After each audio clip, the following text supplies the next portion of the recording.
এই মুহূর্তে যে ব্রেকিং নিউজের দিকে নজর রাখবো, ফের হেলে পড়া বাড়ির হদিশ হাওড়ার শিবপুরে হেলে পড়েছে বহুতল। আমরা বিস্তারিত জানবো আমাদের প্রতিনিধি প্রসেনজিতের কাছ থেকে। প্রসেনজিৎ, কতটা বিপজ্জনক অবস্থায় রয়েছে বাড়িটি, কি ছবি দেখতে পাচ্ছ?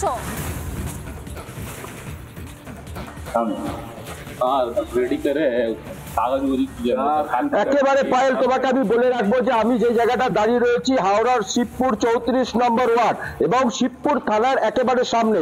সেই জায়গায় দাঁড়িয়ে থেকে আমি যে জায়গাটা দাঁড়িয়েছি একেবারে তোমাকে দেখাচ্ছি পুরো ছাদের উপরে, এবং তুমি ছাদটা দেখতেই পাচ্ছ যে সেই ছাদটা পুরোপুরি ভাবে হেলে রয়েছে। একেবারে তার ছাদের উপরে যে ট্যাঙ্কি গুলো রয়েছে সেই ট্যাঙ্কি গুলো পর্যন্ত হেলে রয়েছে, এবং তার পাশে এই যে বাড়ির সঙ্গে যে মিলে যাচ্ছে, এবং মিলে যাওয়ার পরে তুমি দেখতেই পাচ্ছ যে এই যে বাড়ি, এই বাড়ির ছাদের সঙ্গে এই যে একের অপরের ছাদ, একেবারে ডিস্টেন্সটা হচ্ছে, তোমাকে দেখাচ্ছি যে এই ডিস্টেন্সটা হচ্ছে এই যে ডিস্টেন্স একটা ছাদের উপর থেকে এই ছাদে যাওয়ার যে,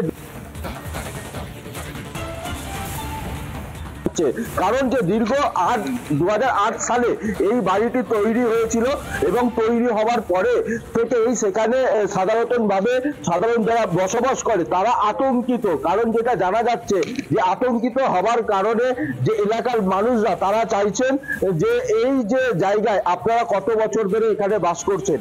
8 বছর হয়ে গেছে। কত বছর ধরে? 8 বছর হয়ে গেছে। হ্যাঁ, এইখানে থাকি। আমাদের নিজের বাড়ি আছে, এই যে নিজের বাড়ি লাস্টে নতুন কিনেছি, আর এই বাড়িটা ঢলে গেছে, অনেক বেঁকা হয়ে গেছে। আমাদের বাড়ি এইখানে আছে, পায়খানা আছে এখানে। মানে এই যে জায়গা বাড়িটা যে আপনার বাড়ির উপরে যে হেলে পড়েছে, এই হেলে পড়ার কত দিন থেকে এইটা হেলে পড়েছে? অনেক দিন হয়ে গেছে। কর্পোরেশনকে জানিয়েছিলেন? এই জানিয়েছিল কর্পোরেশন। কোন লোকজন এসেছিল? কর্পোরেশনের আধিকারিকরা এসেছিল? কোনো লোক আসেনি, কোনো লোকজন আসেনি।